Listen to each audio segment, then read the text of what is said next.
cosa vuoi che dica? Ho solo questo da offrire, un cinema di sera e altre poche cose a 1000 lire.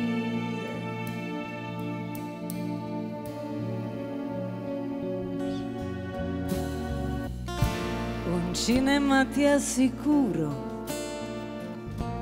vale molto più di quell'anello che mi hai chiesto distrattamente per il tuo compleanno. Ma non ho soldi, ma posso darti l'alba, tanto quella non costa un cazzo e sta fuori al balcone. Se vuoi posso cantarti qualche canzone di quelle che a te non piacciono ma a me fanno impazzire. Tesoro, dammi gli occhiali che non riesco a vedere